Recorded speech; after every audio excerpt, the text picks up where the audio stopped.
જૂનાગઢ જિલ્લાના માંગરોળ તાલુકાના મેખડી ગામે આજે ભારે ઘર્ષણ અને તંગદિલી ભરેલો માહોલ જોવા મળ્યો, જ્યાં બે જૂથો વચ્ચે ઉગ્ર મારામારી થઈ હતી। ઘટના દરમિયાન મહિલા સહિત કુલ 8 લોકો ઈજાગ્રસ્ત થયા છે। ઘટના સ્થળેથી 108 એમ્બ્યુલન્સની મદદથી ઈજાગ્રસ્તોને તાત્કાલિક કેશોદ સરકારી હોસ્પિટલ ખાતે સારવાર માટે ખસેડવામાં આવ્યા હતા। તેમ છતાં ઈજાઓ ગંભીર હોવાના કારણે તમામને વધુ સારવાર માટે જૂનાગઢ સિવિલ હોસ્પિટલમાં ખસેડવામાં આવ્યા છે। પોલીસનો કાફલો ઘટના સ્થળે પહોંચી ગયો છે અને હાલ ગામમાં તણાવપૂર્ણ શાંતિ છે। પોલીસ દ્વારા ઘર્ષણ પાછળના કારણો અને જવાબદાર તત્વોની ઓળખ કરવા માટે તપાસ શરૂ કરી દેવાઈ છે। રિપોર્ટર અનિરુદ્ધસિંહ બાબરિયા, કેશોદ। નામ ને ક્યાં માથાકૂટ થઈ કઈ રીતના માથાકૂટ? મારું નામ અશોક બાબુ સાવડા। મેખડી માથાકૂટ થઈ।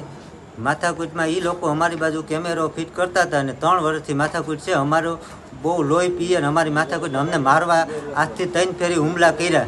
આજથી 1.5 વર્ષ પહેલાં હુમલો કર્યો હતો, આજથી 1 વર્ષ દિવસ પહેલાં હુમલો કર્યો હતો અને આજથી 3 મહિના પહેલાં હુમલો કર્યો અને આજે પાછો 4થી ફેરી હુમલો કરવા એ લોકો 15 થી 20 જણા આવ્યા હતા। એમાં મેરખી પાસા, કરસન પાસા, જેહા પાસા, નાગા પાસા અને વિજય મેરખી અને નાગા પાસાનો છોકરો, કરસન પાસાનો છોકરો, ઓછામાં ઓછા 15 થી 20 જણા ભાઈઓ, મેનાબેન મેરખી, વાલીબેન મેરખી, નીમુબેન જેહા અને કરશનભાઈની બાઈ, બધાય થઈને 15 થી 20 જણા અમારી માથે હુમલો કરવા માટે બહુ ભયંકર ભાલા, કવાડી, ગેડિયા વગેરે તમામ વસ્તુ લઈને મારવા દોડ્યા હતા સર ઘર સુધી અમારે।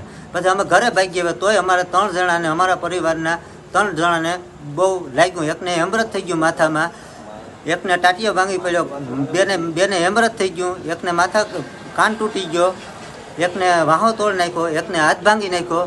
એવી બહુ ભયંકર માથામાં લાગી ગયેલ છે, બેને વધારે લાગેલ છે અને એકને વાહામાં ફ્રેક્ચર થઈ ગયેલ છે। અત્યારે તમે ક્યાં છો? અમે અટાણે સરકારી દવાખાને કેશોદ છે, બરાબર। અહીં આગળ સારવાર લઈ અને પછી જુનાગઢ જવા અમે નીકળવાના છે।